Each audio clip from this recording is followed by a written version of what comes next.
Good morning, everybody. It is November 28th, 2023, 8:46 a.m., and we are back for another market open. Thank you, everybody, for being here. Hope you're having a good Tuesday morning.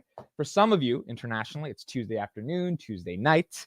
But we're here, and we're here once again to open the markets. We've got a lot of stuff going on, folks. A lot of stuff that's going on in the news. Yesterday after hours, a lot of stuff ended up happening that just, started sparking things and movements in the market. Cathie Wood buying Sofi and Robinhood and selling a stock that is actually up 233% year to date. It's one of the best performers. It's better than the big seven, and Cathie's selling it, which she did last time. It ran up another 100%. So I want to talk about her logic there, and maybe she sees something that we don't. Institutional investors of Palantir now at 40%, up from 34%. They own about 870 million shares of Palantir. Want to talk about what that means for Palantir in terms of new institutional holders and what that means for that S&P inclusion, which is probably the reason I think we're getting some of that institutional exposure coming into mid-December. And then Amazon hitting a 52-week high. A lot to discuss more about why Amazon is continuing to do what it needs to do. So we got a lot to discuss. I had a friend text me last night, and he said, "Yo, how are you? I'm bullish on life." And as soon as he said that, I was like, that is a good phrase. So I'm going to start using that phrase. Thank you all for being here. I am bullish on life, being alive. I mean, that's the coolest thing to be bullish for. And I hope you all are bullish on life as well. Trucker Rob, Amit Danger. Okay, I'll give it away. Amit's the one who said, you know why he said he's bullish on life? He texted me is because his name is Amit. So if your name is Amit, you've got to be bullish on life. That's just how it is. Amit, thank you for being here. Jerry, West Coast Buffalo, Felicia, Chris Clark, Sethi Roth, Athena, Marcus, Charles, Shintoki, Missy Iger. Shintoki, you're in Switzerland. I love it. That's awesome. My mom went there last summer. Hope you're enjoying it. Stefan, Abhishek, SJ, Imnop, Marvin, Aisho Sad, Aaron, Ahmad, George, Billy Jack, Kelly, Aurelio, Mikel, Alex, Dimitri, Amit. We need more pre-market pull-up videos to pull up the market.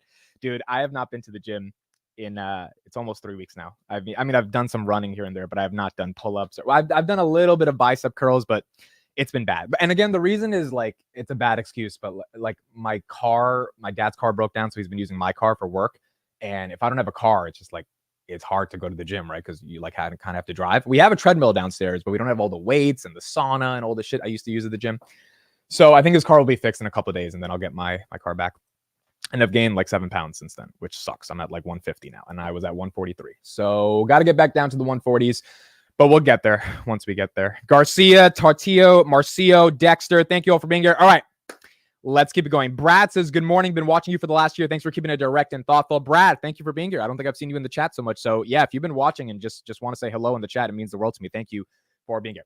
All right, let's start off with Cathie's buys yesterday. I think that's a big topic of discussion. Let's see what she did. And I want to talk about some of the implications of what she bought as well. Also, I bought a stock yesterday. I'll talk about that after the Cathie stock. It was from a friend who said, hey, buy this. And I was just like, you know what? I'm buying this. And then I bought it. And the stock's up 17% this morning, which is just so stupid, bro. That. It's just so stupid that he was like, buy this. And I'm like, okay. And now it's up 17%. He gets to have that over me. He's like, well, I told you to buy it, right? And now you bought it. So I'll tell you guys what that stock is. Well, it was calls too. It wasn't even the stock. So if it keeps going, those gains could be good. And it's in 2026. It's getting kind of close to the strike, and I have 2 years for it to play out. And based on the thesis, the 2-second thesis I had before I pressed buy, it could legitimately do really well. Which is why I'm thinking maybe I just don't sell it and just leave it since we have till 2026. So let's talk about Cathie. Okay, so this is what Cathie bought yesterday. Obviously, the big headline is that Cathie Wood bought some Sofi. And I think this was really interesting because Sofi's obviously gotten beaten up over the past couple of weeks. Sofi had a run up yesterday to that 714 range. I think that gave Cathie a little bit of confidence, and maybe honestly, Cathie buying 250,000 shares was part of the reason why it ran up, because she probably was not happy buying it at 630, 640. There were still some questions, some doubts about what's going on. Sofi having that momentum run to the upside, maybe that got her to be like, you know what, it's not that big of a deal. Let me just get into Sofi. It's probably trading at a cheaper price. She now owns, I believe, 1.8 to 1.9. Actually, why don't we check right now? I think she owns 2 million shares of Sofi. I could be a little off. It could be a little bit under that. But all of them are in the ARK F fund. So let's pull that up real quick. And she also bought 93,000 shares of Robinhood. Robinhood had a great day yesterday as well, up 3%. We'll see if that can keep going. Robinhood at 841. I purchased $12, $20 calls at around $8. And I've said that publicly on Twitter. So Robinhood's doing not too bad, and Cathie Wood bought more of Robinhood as well. Okay, so in the ARK F fund, SoFi composes 1.5 million shares. She has a $10.5 million allocation, 1.1% of the fund. So she has 1.5 million shares of SoFi, 571,000 of Palantir, and of Robinhood in this fund. I think it's like 7 million, 4 million, 4.2 million, $35 million allocation, 3.2% of the fund. Coinbase, Shopify, Block are the biggest three of Cathie's. Let me just share this.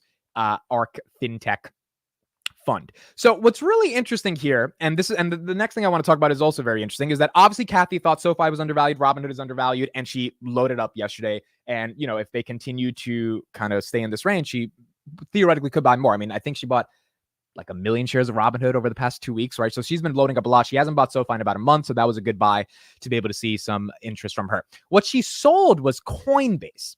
And that's interesting. So she sold 43,000 shares of Coinbase. She has been selling Coinbase. Coinbase, I looked today, is up 233% year to date. Coinbase has done better than Microsoft, Amazon, Google, Meta, Nvidia, and Tesla.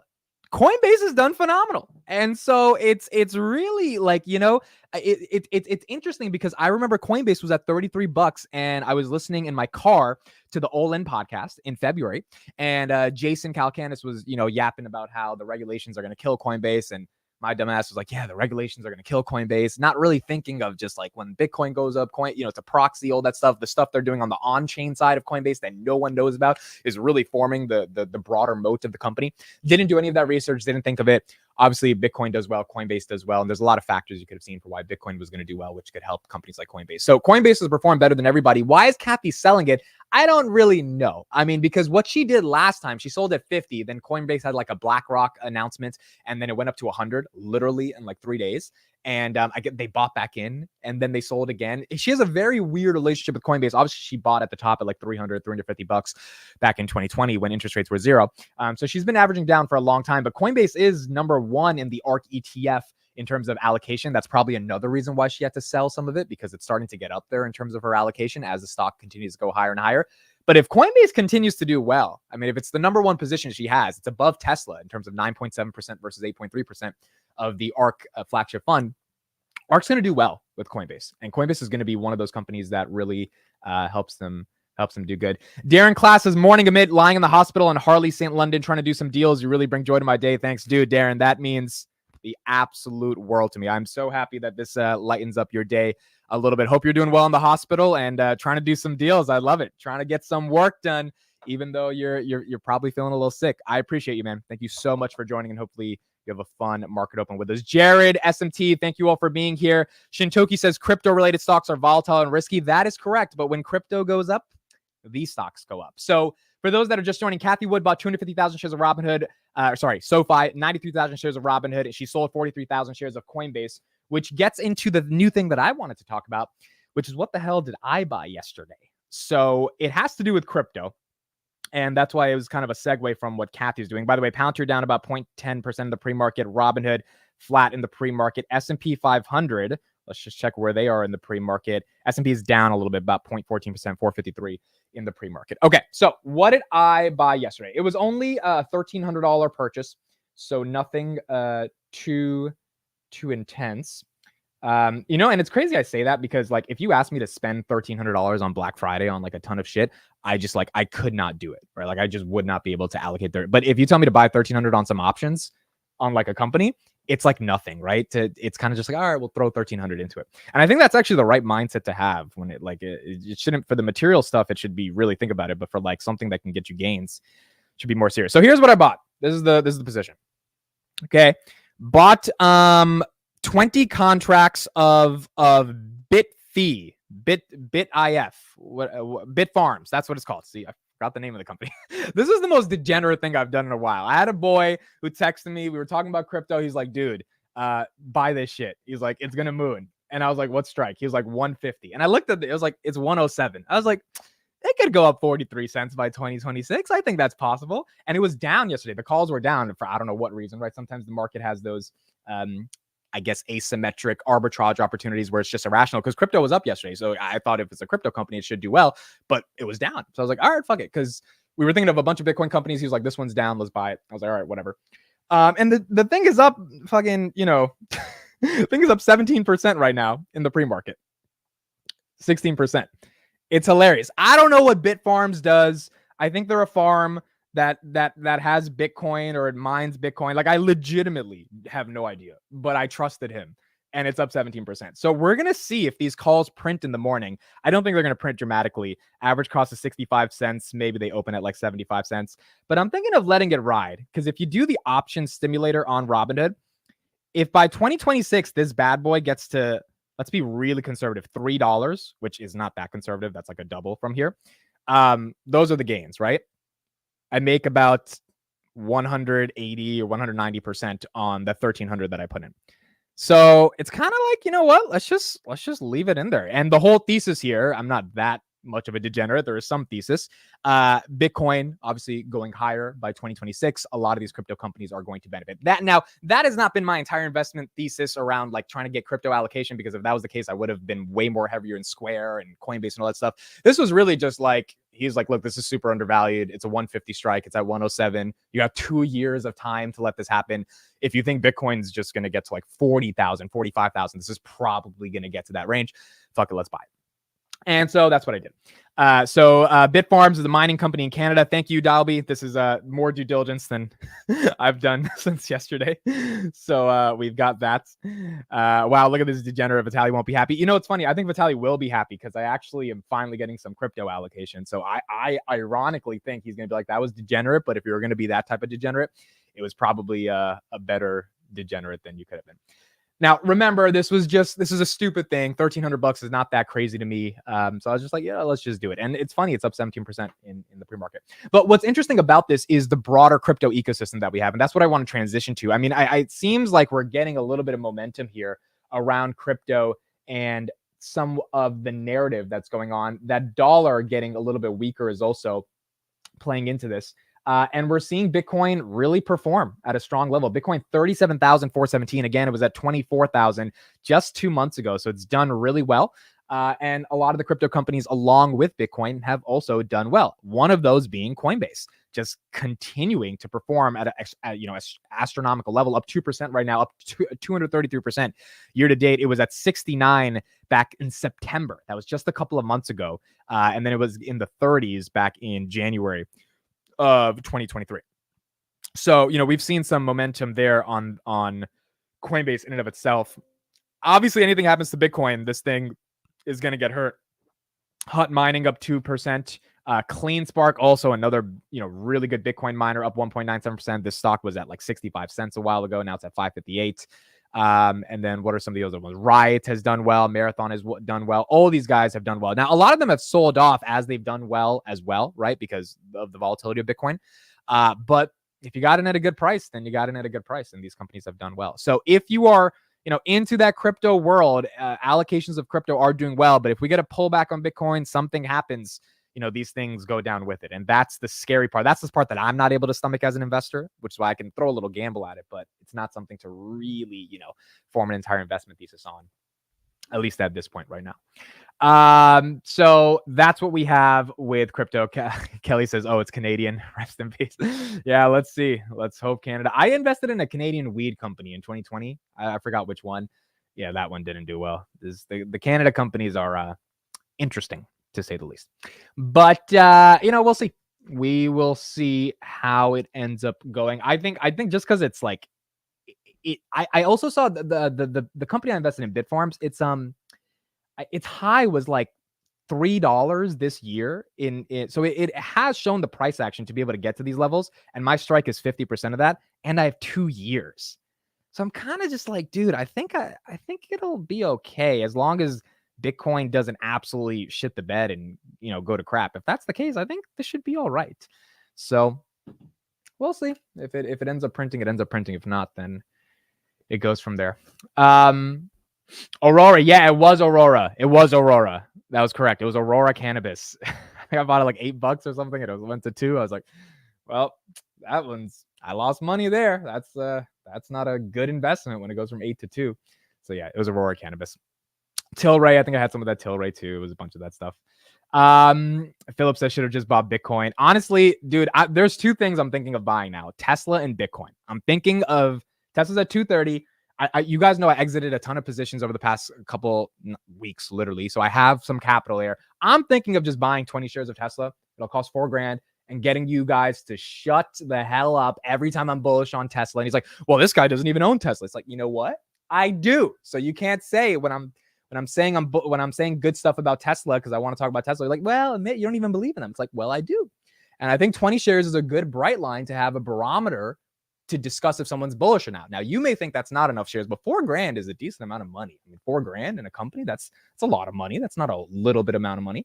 So it's better than one share, in my opinion. So I'm seriously thinking of just buying 20 shares of Tesla and letting it go from there. And the interesting thing about Tesla, if we want to talk about that for a second, Tesla has performed, I think, not as well as a lot of the other big tech stocks. Oh, here's the stat. All of big tech is near its 52-week high. All of them. Amazon, Google, NVIDIA, all these guys, except Tesla. So all of these guys are at the 52-week high or literally like, $10, $15 away from it. Whereas Tesla, I think its 52-week high was $299 or $300. Let's check that real quick. I'm pretty sure it was $299. 52-week high on, $299.29. Tesla's at $235 down in the pre-market. So it's one that it's bounced from 100 in January, but it hasn't gotten the premium that a lot of these other big tech companies are getting in terms of overall, year-to-date returns. Shut up. You're going to buy Bitcoin now?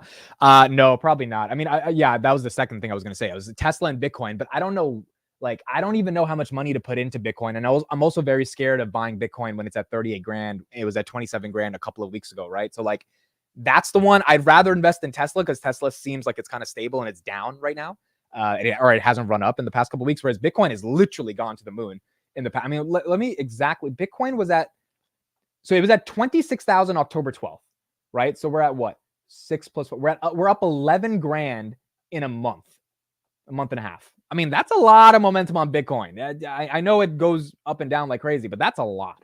So I don't feel the most comfortable buying Bitcoin right now, but Tesla might be the one that I just throw something in there. You must buy Tesla before Thursday. Oh yeah, that's another good point. They have the Cybertruck thing coming up. So that's another, that's it. I honestly though, I think it's probably going to sell off on that. I don't think people are going to be, it's going to be a fun event. I don't think investors are going to be over the moon, especially if they announce some ridiculous price point that people know it's not affordable. Like if it's not 50 grand, bro, if they somehow get it to 50 grand, I think the stock's gonna react to that. If it's like 75, 80 grand, the stock might be flat or sell off because it's just not that affordable at 75, 80 grand. It's affordable to a certain sub. I can imagine 95% of the people that selected it for pre-order, if it's 80 grand, they can't afford the car. If it's at 50 grand, I think probably 40 to 45% of the people that selected it for pre-order would be willing to actually go with it. But if it's at that 80 grand level, I don't know if people are going to be able to pay it. It's going to be tough. Going to be much, much tougher. So that was sort of my thoughts on the new company I bought and Tesla. Let's go to Palantir. Some interesting things on Palantir that I saw yesterday that I want to talk about. First off, let's look at this when it comes to Palantir. We got Gene Munster, who was on CNBC today. Pretty well-respected guy in the equity markets. He's done really well on big tech this year. He got most of his picks right. He said the AI companies that he's invested in, he has about 20 companies out of the 100 that are on their research list that they're looking at very deeply and that they've purchased. Palantir, CrowdStrike, and Zillow are the three that he believes are kind of the next AI leaders that are not really in the big seven type of spot. And I thought that was interesting. CrowdStrike, I think there's a huge moat around CrowdStrike and cybersecurity. I am not as educated as I should be around the company. I don't own the company, but from what I've heard, CrowdStrike is like the number one leader, them and Palo Alto Networks when it comes to cybersecurity. And I'm sure a lot of people, put it in the chat, I'm sure a lot of people have it in their portfolio. So that's CrowdStrike. And then Zillow, I've always thought Zillow is a phenomenal product. I think it's been a broken stock. I mean, if you just go to Zillow and you use it, and I know you only use it for a certain period of your life, right? Zillow was at 26 in November 2022. It's at 39 now. So it's done decently well. Obviously, it fell from 212 in 2021. So it's down pretty significantly from the highs. But Zillow's I know there's a lot of different of these marketplace websites, but Zillow is that website that has every listing, every real estate agent, all the traffic. It connects people across the world to be able to buy properties. And I know they have competitors, but like it's Zillow. Like when I want to look up a random place, I go to Zillow and just check it out.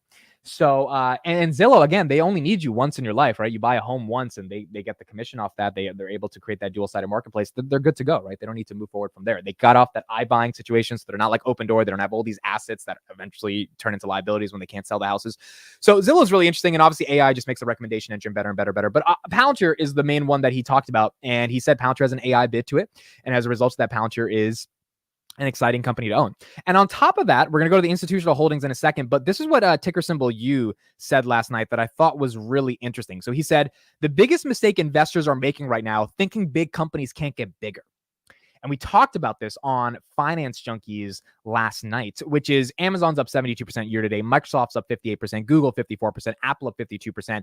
He says, these are the best run businesses on the planet. Why are you looking for hidden gems? And the answer I gave to him is very similar to what Chris said last night, which is if you look at the 5-year chart for Amazon, it's up 74% year to date, which means if you bought Amazon at the top, it's just getting to its highs, even though year to date, obviously, it's gone down dramatically and it's up 72% year to date. The case in point being like these companies absolutely can get bigger and they're not going anywhere. But I did say, Palantir is up 190% year to date, which is significantly more than all of big tech. And that is because, in my reason, they are one of those hidden gems worth trying to find, and they will be in the big tech category within a decade. That's, my opinion. So I overall agree with him. I think the big seven are going nowhere. And I think QQQ, which is basically the big seven ETF, even though they have other companies, but that is your tech allocation. It's probably going to be the best ETF over the next decade. I can't imagine ARKKK or ARKF or Meet Kevin's PP or Ross Gerber's fund. I can't imagine any type of ETF that is out there that has some type of conglomerate of holdings that are like, hey, we have this. I can't imagine any of them beating QQQ because QQQ has the big seven and the big seven are going absolutely nowhere. Individual stocks will probably beat the QQQ. Like I think Palantir could, but the QQQ for something safe, reliable, and, the biggest companies in the world, it's likely going to be the big seven. And I want to know what you guys think in the chat. Do you think the big seven are going anywhere? Or better question, if one of the big seven had to kind of not fail, but just not perform as much as we think it's going to perform, what do you think that company is?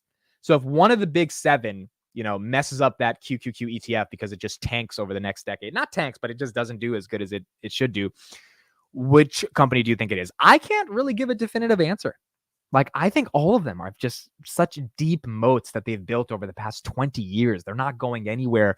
They have all the resources, all the distribution, all the marketing. They introduce a new feature tomorrow. Billions of people have access to it. It's just hard to imagine someone beats Meta. It's hard to imagine someone takes over Microsoft. It's hard to imagine that. Kelly says, I've had Amazon for years, one of my first stocks, and it feels like it barely moved. Yeah, see, and you probably got it a little bit, at the higher level. But at the lows from $80, it's up really well, right? And I think that's kind of his point, is that the big tech is just not going anywhere. Admit they also have crappy companies that hold it down. Let me see QQ real quick. Let me see, because obviously they have the big seven. What else is in there? So the top 10 holdings are Microsoft, Apple, Amazon, Nvidia, Meta, Broadcom, Google, Tesla, Adobe. Okay, so that's 50% of their assets, and all of those have done amazing this year, including Broadcom and Adobe. So I guess we have to see what are the other 50% that are holding it down. But QQQ year to date is up 44%. Dude, imagine not having to pick an individual stock and be super risky. Just pick the QQQ. You're up 40% year to date. S&P is up about 18% year to date. It's not bad, bro. It's absolutely not bad. 74% in 5 years isn't great. Yeah, 72% in 1 year for Amazon is great. 74% in 5 years, which is, 180 was that high during COVID. And remember, during COVID, people bought up Amazon, not only because interest rates were low, but because Amazon was building like 17 factories a second. I'm being hyperbolic here, but to get deliveries out there. And they had so much fat in terms of hiring a labor force that they had to cut all of that over the past couple of years, because obviously the demand went down because, COVID stopped. So that is why Amazon hasn't performed as well for 5 years, but has performed really well this year. Here's Palantir institutional holdings. This is what I wanted to talk about. Right now, we're at that 39 to 40% range, and we were stuck for a while in the 34 to 35% range. Obviously, you can see in December of 2022, look at that. December of 2022, 50 million shares were owned by institutions. Like, It was bad, bro. That's when the stock was at $6-7. It was bad. And now we're closer to 850 million shares. Remember, the float is 2.5 billion. So this is, 850 million shares, 900 million shares, getting closer to being owned Palantir. This is also why this graph right here is the reason why I think the stock has run up this year. I mean, if you just look at April of 2023 up to December of 2023, obviously institutional holdings have increased. And the reason they've increased is because, they've done a lot better as a company and people have got more excited about it. And as a result of that, people wanted to buy it. So that's another reason I think we saw the Palantir run up. What's going to be very interesting is two things going into December. Number one, I saw an article yesterday saying that the Titan contract, which is worth 1.5 billion, will be announced at the end of November. Granted, it's a government contract, and people say, the government is the government. I don't think it's actually going to be announced, but if it is announced, that's a catalyst to watch out for. And then we talked about this yesterday. Apparently, December 1st through December 15th, we get the new rebalancing of the S&P 500 where the announcement of the new companies that are going to be included is announced. I don't think that means they get included, but that does mean the announcement goes out, and Palantir and Uber theoretically should be on that list to get announced to be included in 2024. Again, the announcement is all that matters because the announcement is what creates the run-up of people getting excited to get it before it is included. This is what happened with Tesla. I think it ran up about 40% before it got included up until that announcement date. But if people have perceived the stock as being run up a lot this year, 190%, does it have enough juice in the last month to keep going? And I think that's the question that we have to figure out when it comes to Palantir writ large. JS says, Microsoft will be disrupted. You can code many of your own programs so easily with a ChatGPT as a coding assistant. No need for all these Microsoft apps anymore. I disagree with that. I don't think people individually coding their own products disrupts the enterprise distribution that Microsoft has. I also think people are lazy and they don't want to literally code, a new version of Excel. They'd rather just use Microsoft. Like I don't think Microsoft's being disrupted by, I think if anything, Google's being disrupted by Microsoft. I mean, I don't see, I don't know what other company on the planet has the sales B2B distribution, which is where all the money in AI really, it's not really in the consumer, it's in the enterprise, right? That's why Palantir is going after the enterprise market. I don't know what companies, if anything is disrupting Microsoft, it would be a company like Palantir that is able to get into these organizations and really become so sticky to the point where it's like, yeah, well, I don't want to use ChatGPT for the enterprise. I want to use AIP. And then I want to have an ontology. And you know what? I don't really like Fabric. I want, I think that has a better chance of disrupting than individual coders. But I don't think Microsoft's going anywhere. Microsoft is not going anywhere, at least in my opinion. Microsoft is not only software. That's another thing. They build a lot of shit. They sell laptops. They do all that stuff, right? So Microsoft does a lot from that. All right, we got a short interest report. Let me talk about this. Thank you to Andy. He just DM'd me. I can always count on Andy. This is a cool guy on Twitter. Andy, if you're listening to this, then I'm reading your tweet right now. So short interest for mid-November. Let's make this a chapter as well. Let's do this as a chapter in the live stream. Okay. So we got Palantir and Sofi. Some interesting stats here. This is actually really interesting. So 2 weeks ago, the short interest on Palantir was 155 million shares. Okay. 155 million shares were owned by individual investors that felt the stock was too high and they wanted to short it and get that stock to fall back down.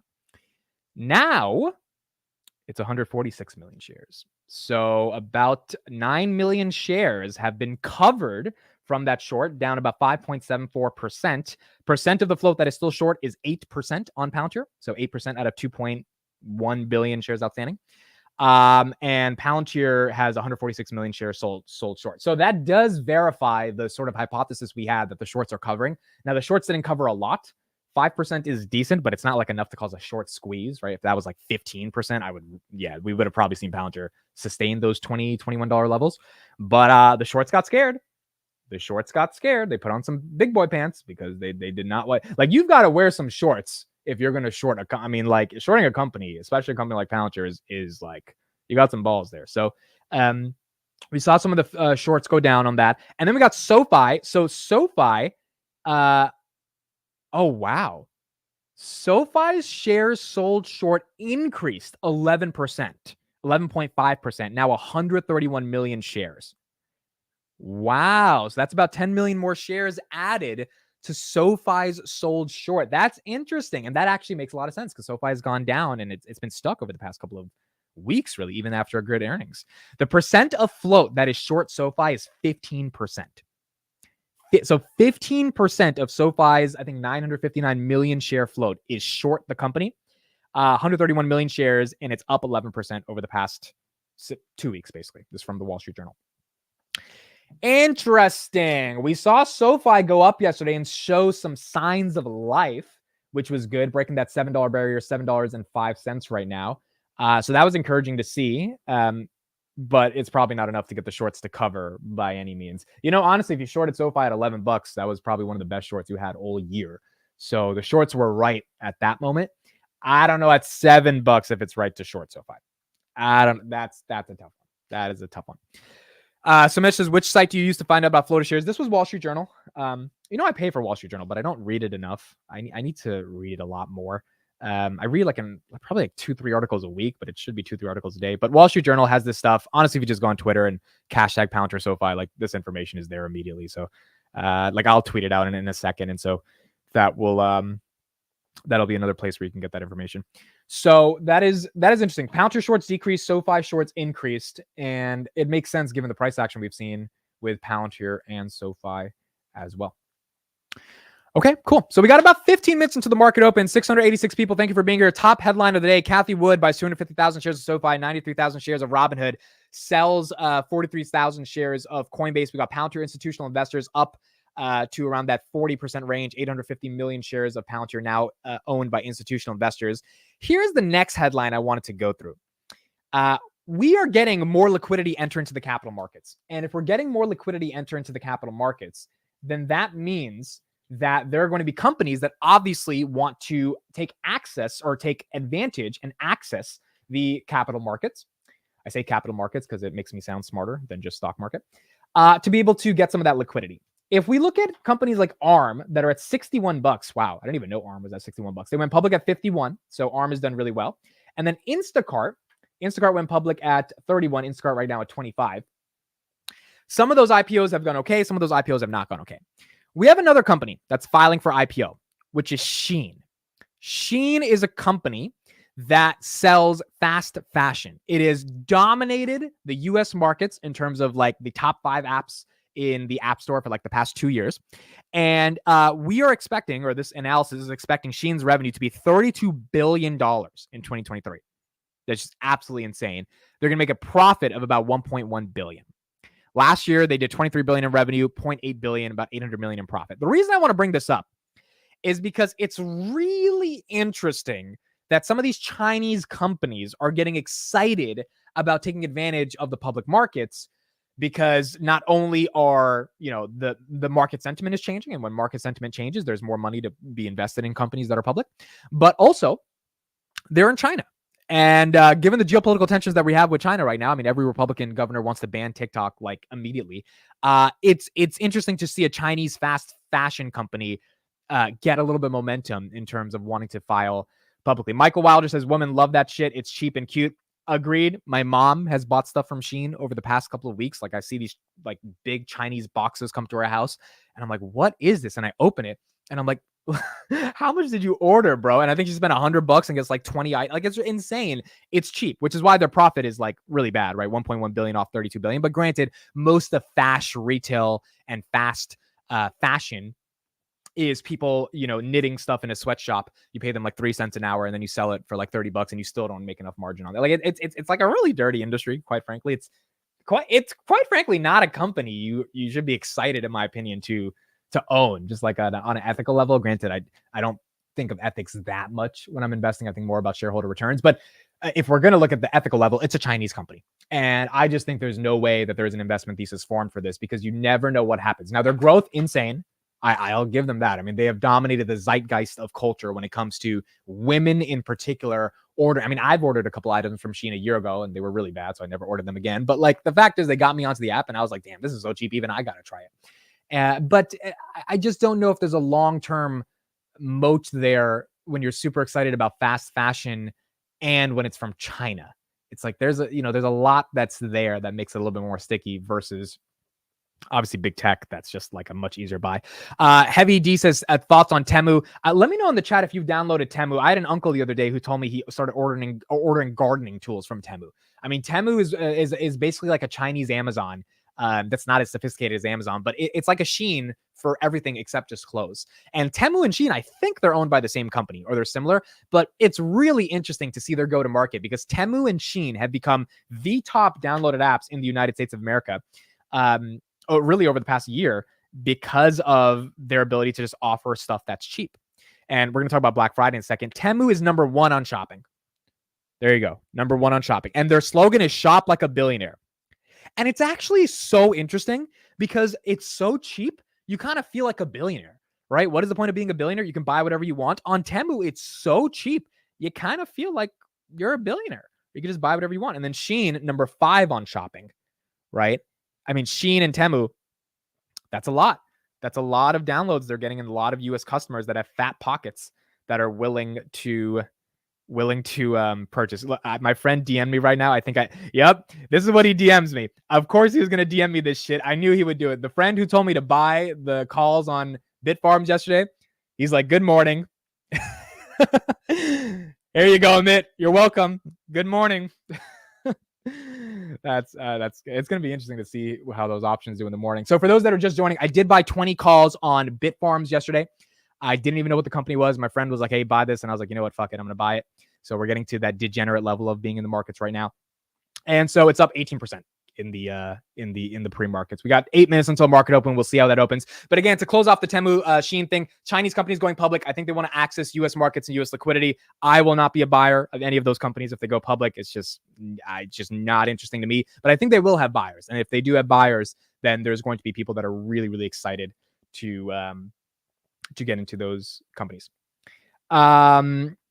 Real quick, let's go over Black Friday sales because I got some new stats from that yesterday. We talked about Shopify Black Friday sales yesterday, $4.5 billion, Amazon 1,000 items per second. Here is the sales in conglomerate. So Thanksgiving, we had $31.7 billion of revenue worldwide, which is up 1% year over year. In the United States, it was 7.5 billion, 1% year over year growth worldwide. So on the actual Thanksgiving itself, in terms of revenue online, this is only online, not in physical, only online. It grew 1% year over year, nothing that crazy. Black Friday, however, was pretty intense. So in the United States, we had 9% growth year over year. $16.4 billion were spent on the interwebs, just in the United States on Black Friday. And then 70 billion worldwide, 8% year over year growth were spent online on Black Friday. What does this mean for investors? This means the consumer is strong. And, Vitaly made a really good point last night. He had a really simple argument. The argument was people have money. So people have jobs, therefore they have money. So they're buying shit, right? They're buying stuff. If you have a job, and I it kind of clicked as soon as he said it. I was like, yeah, the unemployment rate is getting higher, but it's still below 4%. People have jobs. And so if people have jobs, they're going to be able to buy and purchase different items. And as a result of that, that's why we're seeing some of this momentum here in Black Friday. I think what this also means is that if the consumer is strong, this idea of a recession coming and this being so catastrophic for a variety of reasons that the bears want to talk about, they have to go against a consumer that has money. And either this money is from a credit crunch and we're spending shit we don't have. We kind of saw a firm go up 12% yesterday because of the whole buy now, pay later boom that the market assumed was going to happen because of all the Black Friday shopping.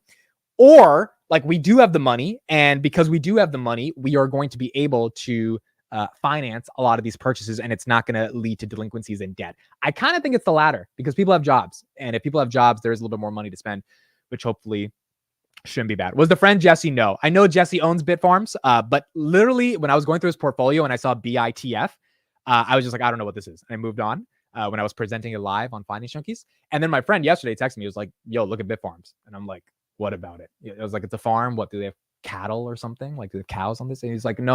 It's like Bitcoin. I was like, oh, he's like, just buy this. I was like, all right, fuck it, whatever.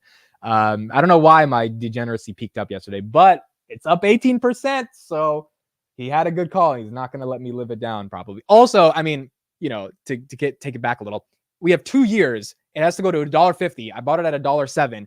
And if Bitcoin just does somewhat good in 2 years, I think it'll get to $1.50. So I'm like, it's not that crazy. I mean, like maybe maybe there's something there. Just as a little gamble to see what happens. Big Eyes Gallagher says, good morning from Seattle fans. Big Eyes Gallagher, thank you for being here. Again, Seattle, I've never been there, but I wanna. What is that big tower you have in Seattle? What is it called? Oh my God. I know the name of this. It's a big ass, it's Sky Tower, right? Am I wrong? It's a Sky Tower. Hold on. Sky Tower, Seattle, right? That's what it's called? Yes. Yes. Skyview Observatory. Yeah, that's what it's called. It's called the Skyview, I think. The Seattle Tower. It's called the Seattle Tower, literally. That's all that's a boring name. Oh, Space Needle. Damn it. I knew this. This feels the same feeling of I should have bought more Palantir at 7. I knew this. I knew it was the Space Needle. My mom went there like 10 years ago. I knew it was the Space Needle. Yeah, Space Needle. I got to get there one day. I want to see that view. It seems awesome.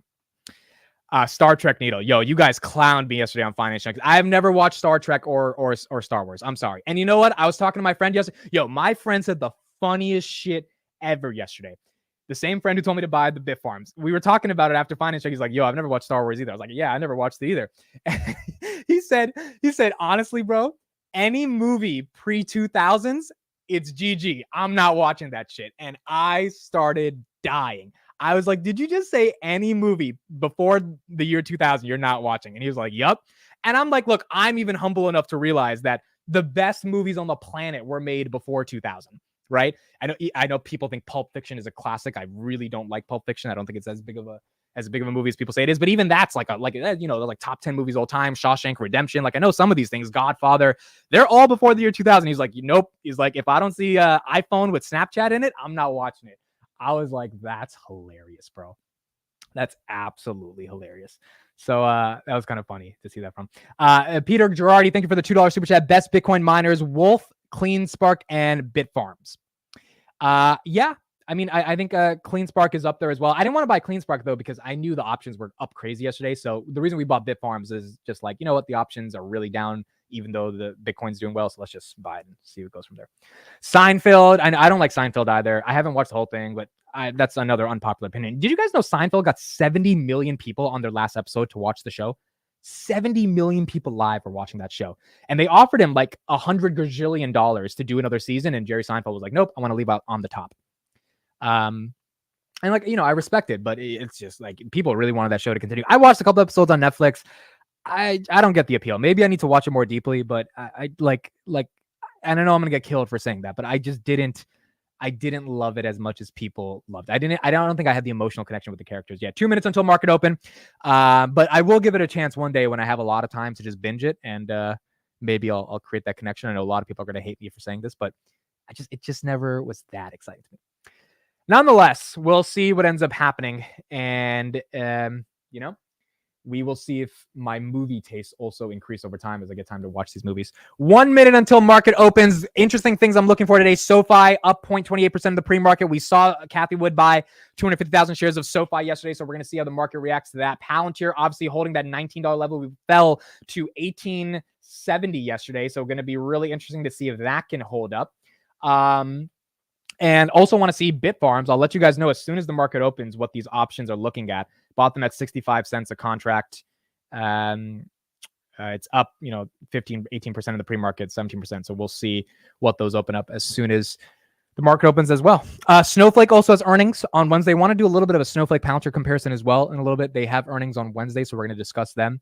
NVIDIA at 482 right now in the pre-market. NVIDIA down from 500. Investors liked earnings, but not enough to continue giving NVIDIA that premium. So NVIDIA cooling down a little bit.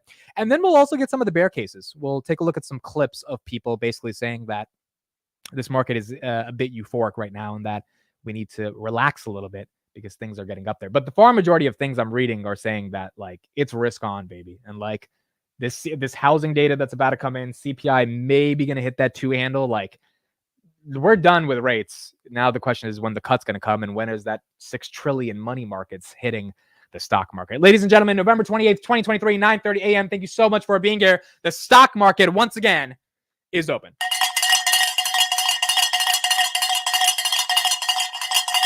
Okay, dude, I think I need to sell. These options are up $3,000 right now.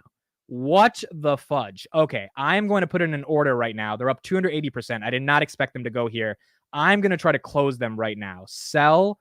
Let's see if I can actually close them. I have 20 of them. Let's see if I can actually close them. Can I close them here? There's no way they're going to close right here. Let's see. Can I close them at $2? There is no way. There is no way. Could I close them here at $2? There's no way. They went right back down to 133. Wow, but it's still up 100. All right, let me show you guys this. Sorry. Let me show you guys this. Then we'll get into this. So these are the options. They were just up $3,000. That was probably the mispricing on it. They're up 104%. Price is at $1. The option is worth $1.33. I paid 65 cents for it. Then they just fell. See, I definitely think I would. Now they went to 95 cents. I definitely think I wasn't going to be able to get out of it, but I saw it at 248 and I was like, let me put in the order and see if it goes through. There was no way it was going to go through. No way it was going to go through. Okay, the guy, the friend who just texted me to make the options, he tried to profit too. He was up 10,000. Oh my God, this is hilarious. We all tried to just sell right at the top. There was no way we were getting that exit price. There was no way in hell. That was ridiculous. It was literally up $3,000. I was like, you know what? I should take some profits here. I'm up 280% in like a day. I should take some profits. There was no way Robinhood was going to give us that. Yeah, now it's at 120. Now it's up 50%. It's up 50%. That's hilarious. That's hilarious. Oh my goodness. All right, so, well, maybe one day Bitcoin keeps going higher and we'll get that bad boy to be. That was ridiculous. It was up $3,000. I was like, I'm going to take some profits here. There's no way. No way. Robinhood wasn't going to do that. No way they would do that. All right, let's get back into the market open. That was hilarious to see. We got Snowflake 170, Riot is up, Marathon is up, CleanSpark is up, Hut Mining is up, Coinbase is up, Affirm is up, Tesla is up. So all the Bitcoin stocks are up. All the crypto companies are up. Affirm, buy now, pay later at $30. Goodness gracious. This stock is doing really well. From some of the lows in a couple months ago. Again, buy now, pay later with Black Friday. That's kind of the thing that allowed Affirm to be up. Tesla 237. Truist is down a little bit. S&P is basically flat at 454. Snowflake 170. Palantir, look at that, up 1.3%. Palantir getting some buyers that are getting more excited for Palantir. $19.34, up 1.36%. Nvidia 482. Sofi 708, up 0.64%. Again, Cathie bought some of those shares yesterday. That's why Nvidia Sofi is up 250,000 shares of Robinhood. She bought 93,000 shares of Robinhood yesterday. Look at that. Robinhood up 0.36%. Kind of flat, but still up 3% over the past week. So not bad.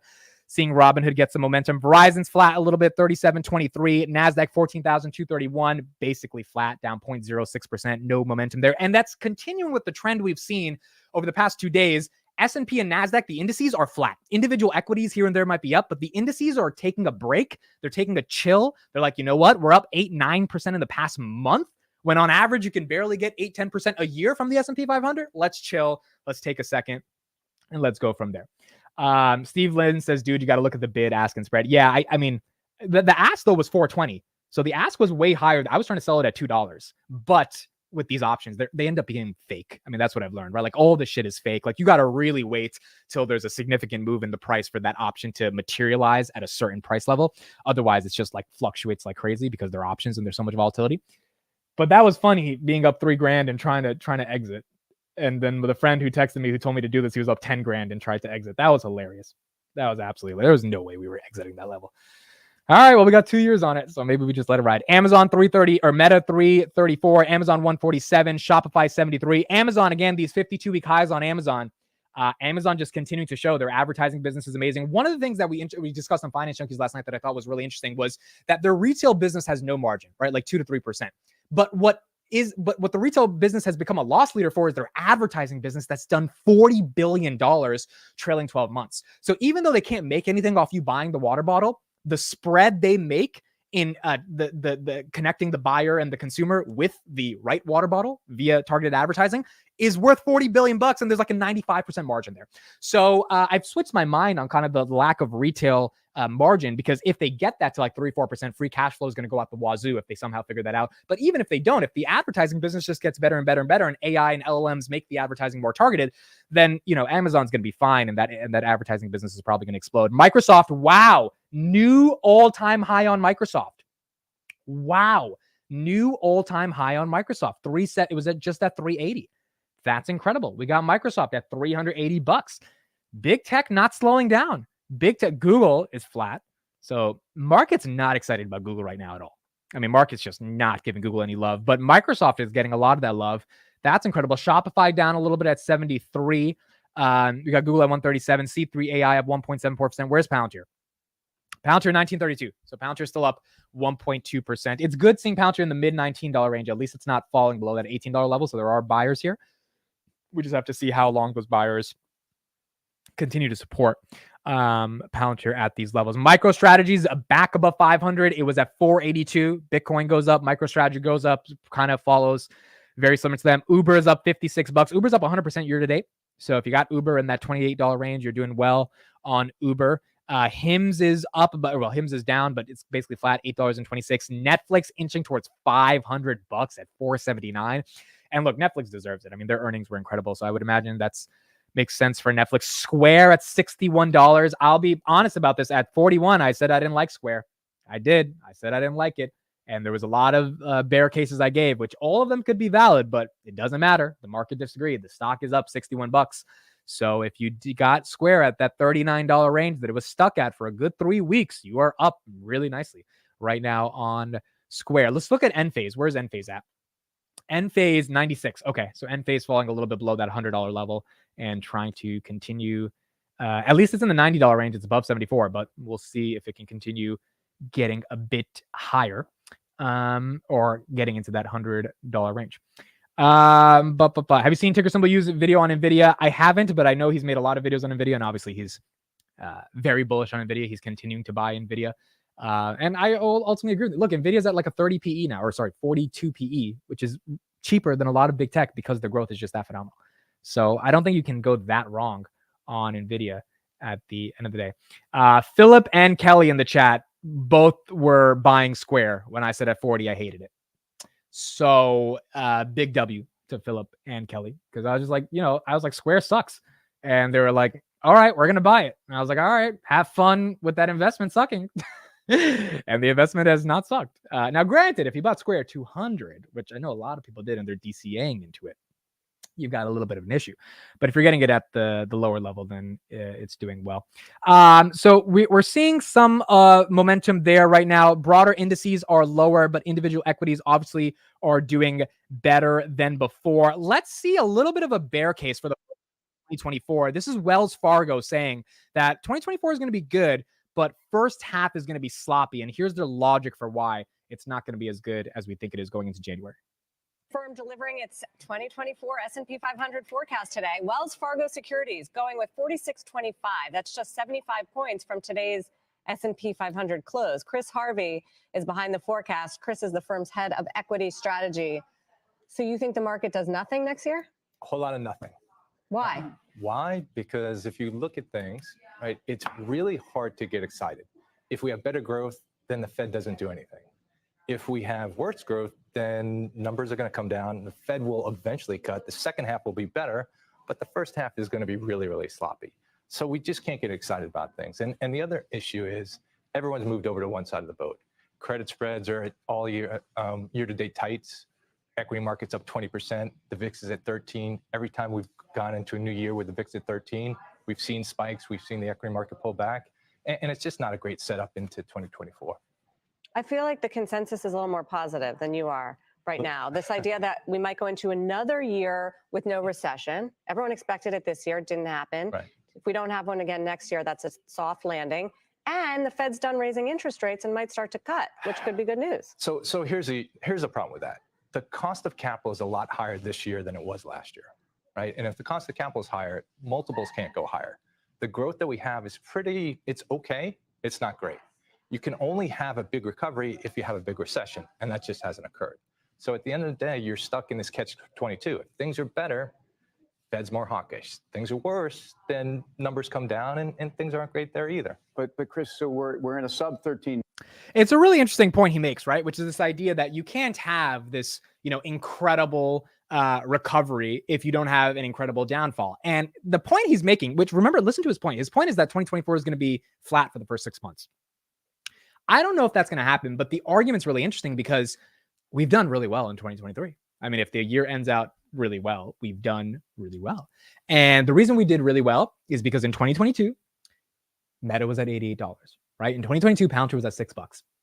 So 2022 was that cataclysmic, catastrophic, at least stock market recession, even though the real economy, negative GDP growth for 2 consecutive quarters, we had the technical recession, but the stock market investors, we felt it badly.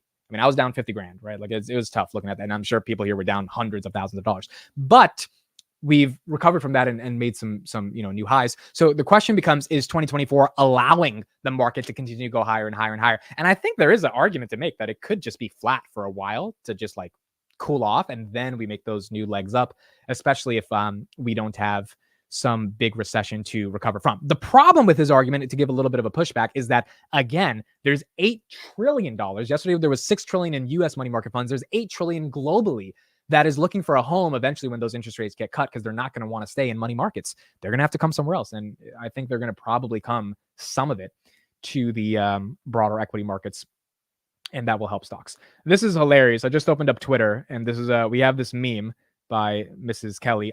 She says, "Me listening to you guys talk about your option plays. I'm not gambling." And then the other one, it's called options trading, and it's classy. That's literally I think options are like sophisticated gambling. It's definitely gambling, right? You're just trying to make a hypothetical assumption within a couple of years, hopefully not a couple of months or a couple of weeks. I don't do that. On where if it's going to land on black or red, essentially where the stock's going to go. So the interesting thing to see that in the context of what we have going on with options. Those options now that I said were up $3,000. Now they are up. They are up $160. So we went from a 287% gain to a 12% gain. Absolutely. I can't believe I tried to run out of the bank with that bag, bro. I tried to literally run out of the bank with that bag, and there was no way that was going to happen. There was just no way. It wasn't going to happen. I want to share something on Robinhood, and then we'll talk about Snowflake real quick. So this is a stat that I shared yesterday that a lot of people seem to resonate with. Matt's is surprised that you didn't say equity markets in your options explanation. This was an interesting stat that I think a lot of people didn't know about. Another bull case for Robinhood, right? There are 1.3 million people that are willing to pay $5 a month for instant withdrawals, Morningstar reports, 5% APY, and better rates on margin. Instead of getting 11% rate, you can get an 8% rate interest rate on margin. So a free app came up with some features that really doesn't cost Robinhood that much. And they convinced 1.33 million people, 100,000 people more than last quarter. And I think last quarter, they stepped up their marketing to really get that 100,000 sequential gain quarter over quarter to pay $5 a month. This is, printing about $5-6 million a month for Robinhood. And I think this is going to be their business model as they expand to Europe, because there is not payment for order flow there.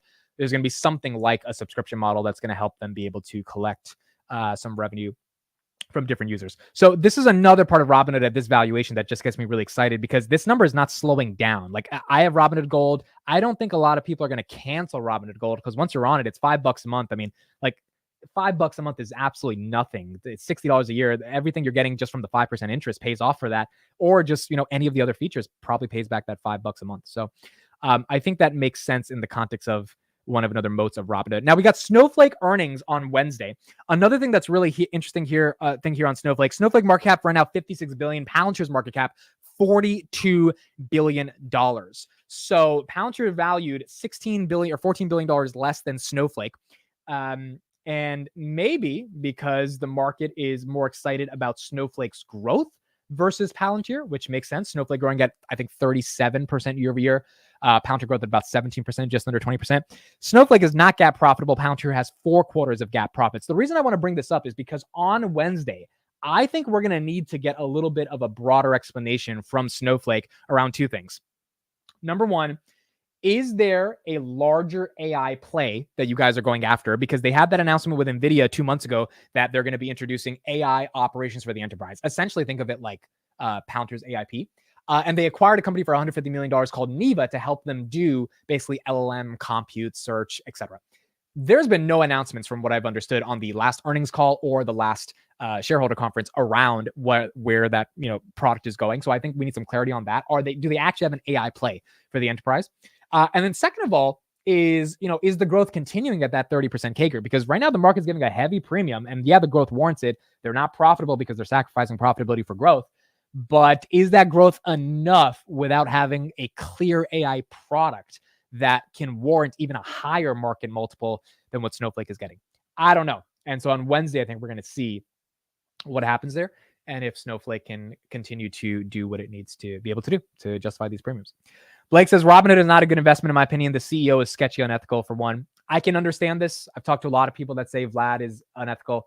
I've just listened to a lot of his interviews and I've come to my own conclusion that I think the guy's doing the best he can. I don't think he's trying to hurt traders. And I think regardless of his views on the world, the stock's trading at cash. And so I don't really care. I mean, I think it's going to go up and I'm here to make money. And I don't think Vlad's a bad person. But, if that's the due diligence on not investing, then that's fair. I just don't think it's the best argument for Robinhood. Adric says, I wouldn't touch Snowflake. I wouldn't either.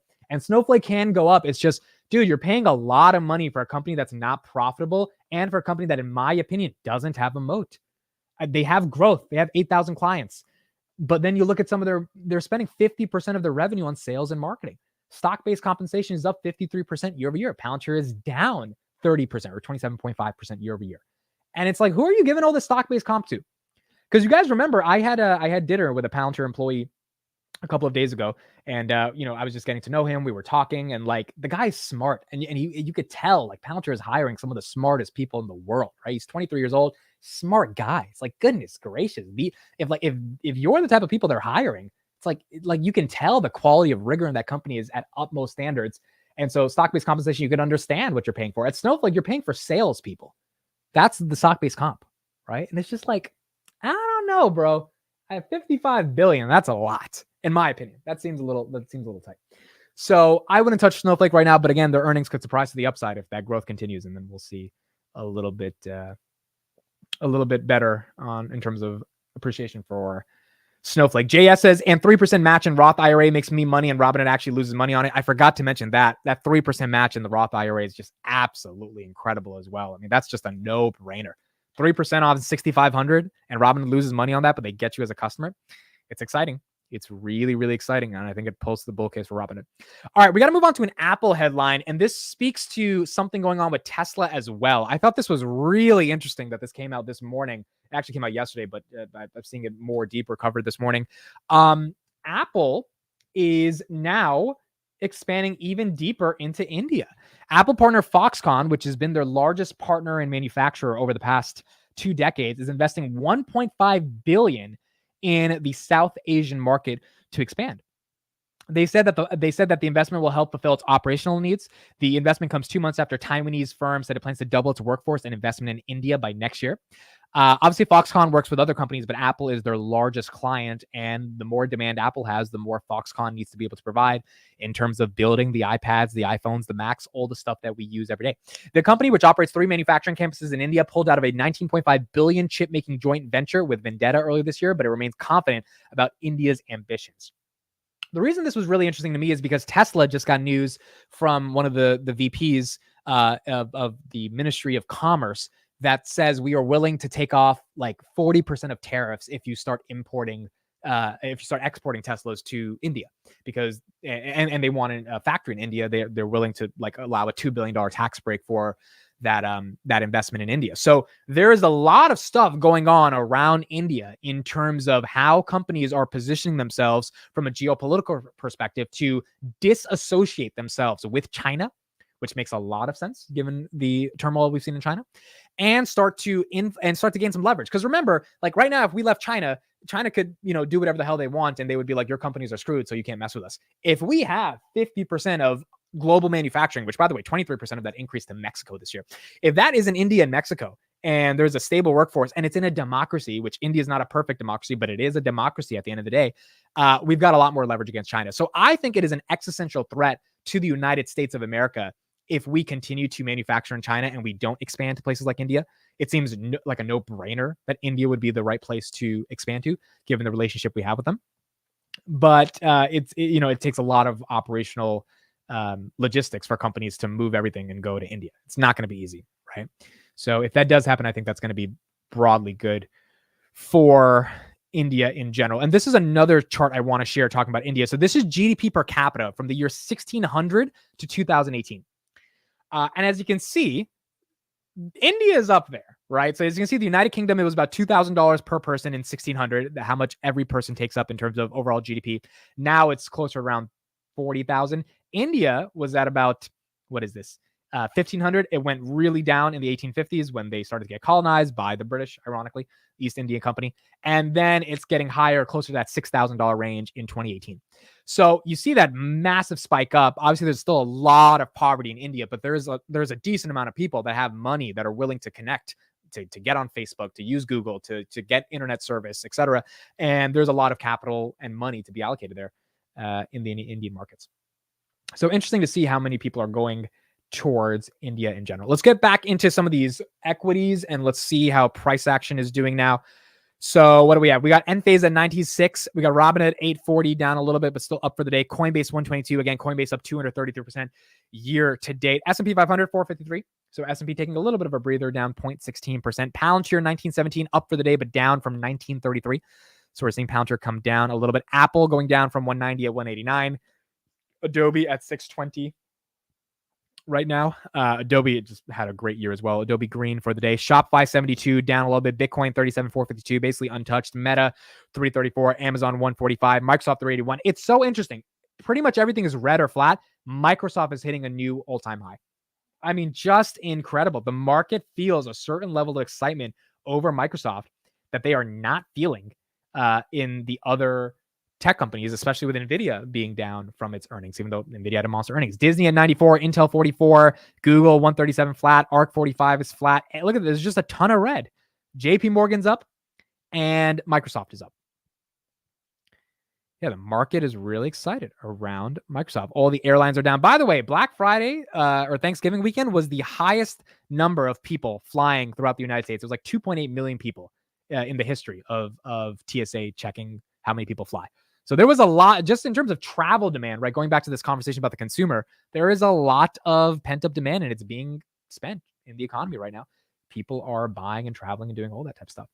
Johnny says, is there an ETF to get exposure to the Indian markets? I believe there is. I think it's called Nifty, Nifty. I haven't looked super deep into it. Let me search it right here. Nifty. Yeah, First Trust India Nifty 50 equal weighted ETF. Year to date, let's see how this guy's doing. I don't even know what companies are here, but let's just look at here. Let's look at Max. It was at $18 in 2020. So if you got in 2020, it's done pretty well. And then it's been kind of flat. I mean, you got to a low of 41 in March and now it's at 49. It's been relatively flat, $40 in 2022. Now it's at 49. So not crazy performance from Nifty, but I think that is the main 50 companies. I could be wrong on that though. I have to look at exactly what they do.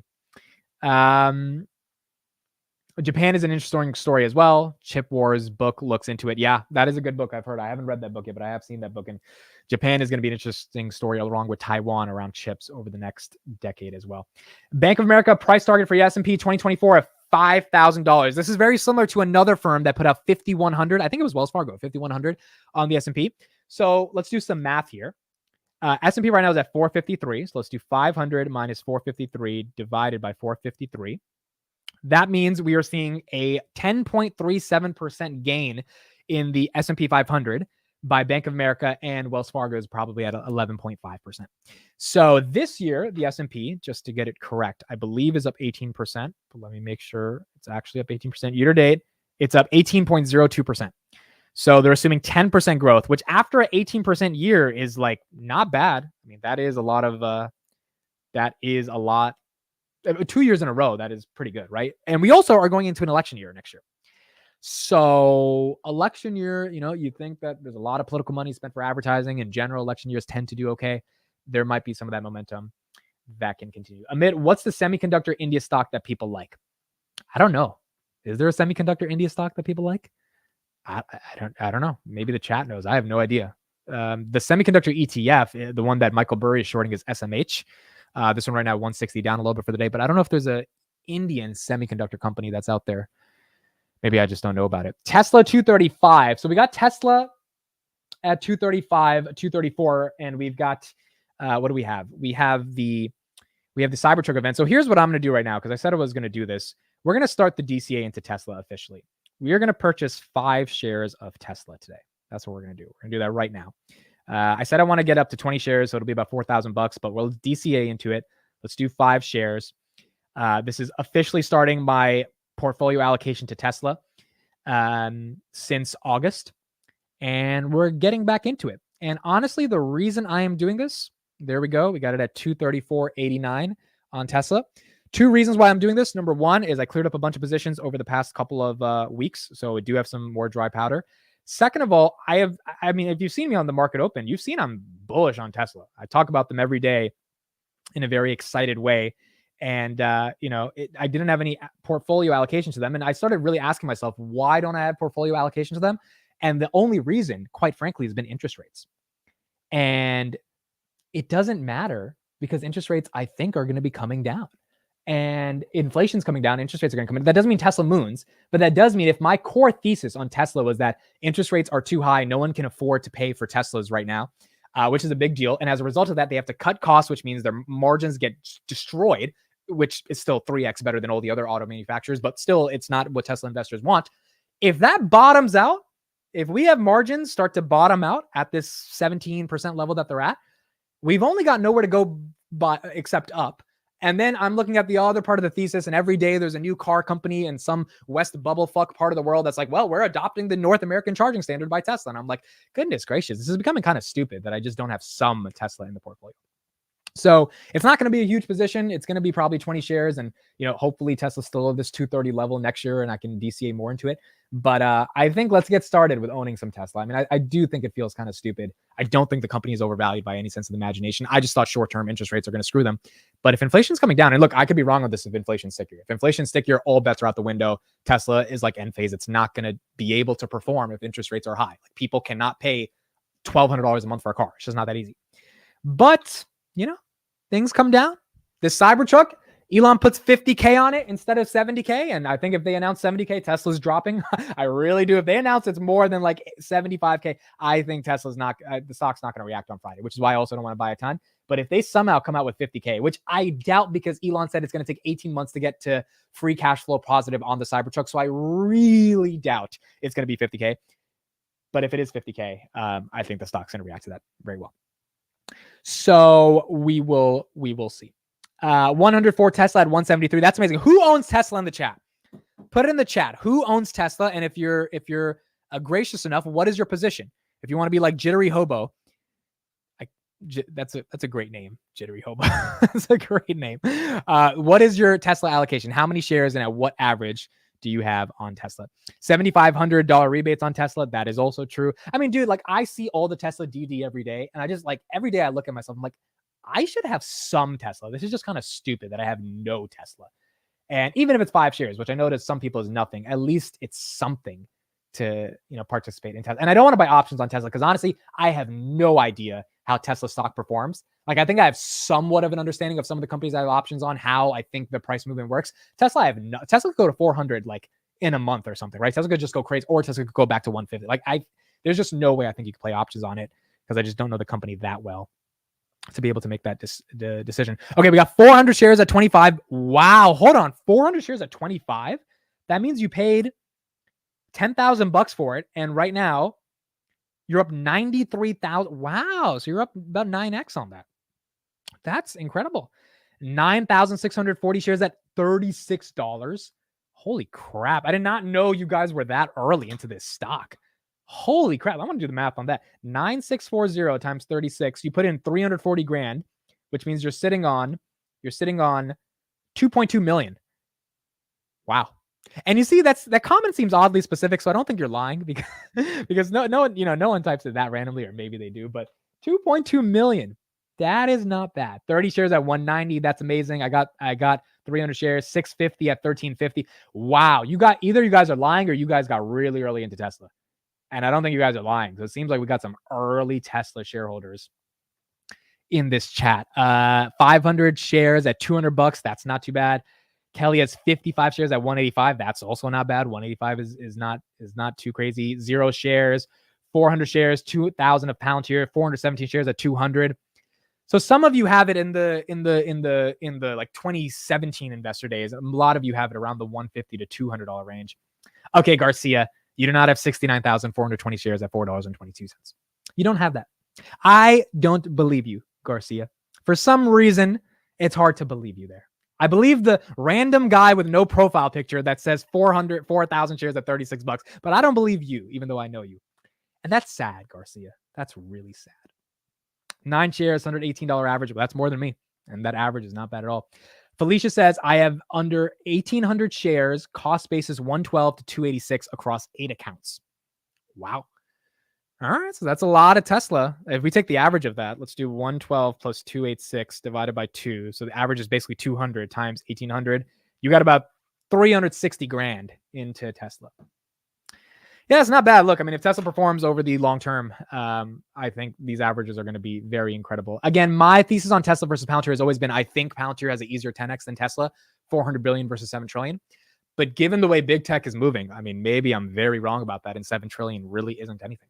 Especially if the Neuralink, AI, XAI becomes a big factor, and then this $25,000 Toyota Corolla comes. I mean, there's just so many bullish theses about Tesla that it's hard for me to not have some allocation and honestly have it to become like 10% of the portfolio. It should become that much part of the portfolio over the next 7-8 months. It really should. I mean, like, it's just, I think it's kind of stupid that it's not, especially if interest rates are coming down, because I don't know if we see these prices again when interest rates go higher, especially as the company increases. Remember, Tesla is at the same valuation it was at in 2020, and they did $30 billion in 2020. They did $100 billion of revenue in 2023. Revenue is 3x'd, and the valuation is the same. And that is why valuation matters so much. That is the one thing I've learned over the past 2 years. You know, Palantir at $19 is amazing right now. It's up 190%. But when I was buying Palantir at $19 in 2021, and the company was obviously overvalued, the valuation was ridiculous, right? So valuation does matter, and hopefully it can get to that 10% allocation over the next 8 months. Pang Yotan says 5,000 shares of Palantir and 100 shares of Tesla. I do think the Palantir-Tesla duo is going to be one of the best duos over the next decade. I really do. I think you can't go too wrong over the Palantir-Tesla duo. So that's it for me, folks. Let's see the word of the day. Let's see if the word of the day has anything to do with what we're talking about here. And then we'll end it out. Word of the day is enervate. Enervate. That's enervate or innervate. Innervate or enervate. To deprive of force or strength, to destroy the vigor of, weaken. Okay. So let's hope the stock market doesn't enervate over the next month and we keep the Santa Claus rally going. We are seeing a little bit of weakness today, but I think it's just cooling down because it's been up a lot over the past month. All right, that's it for me. We got Alphaz 222 shares at 107. You guys got some good averages, bro. I did not know you guys had these amazing averages. So, I mean, shout out to you. You guys got good averages. As Kelly says, I enervate her. I went super heavy meta last year, sitting very pretty. Yeah, man, 2022 did well for a lot of people if you got some bottoms. And so now we just got to see things play out over the next couple of years as well. All right, that's it for me. We'll have another Palantir Daily episode coming out later today. We'll have Finance Junkies at 9 p.m. and we'll keep things going. Thank you guys so much for joining the market open. Have a great Tuesday. Let's kill it. I am bullish on life. Thank you, everybody. Have a good one. See you tomorrow.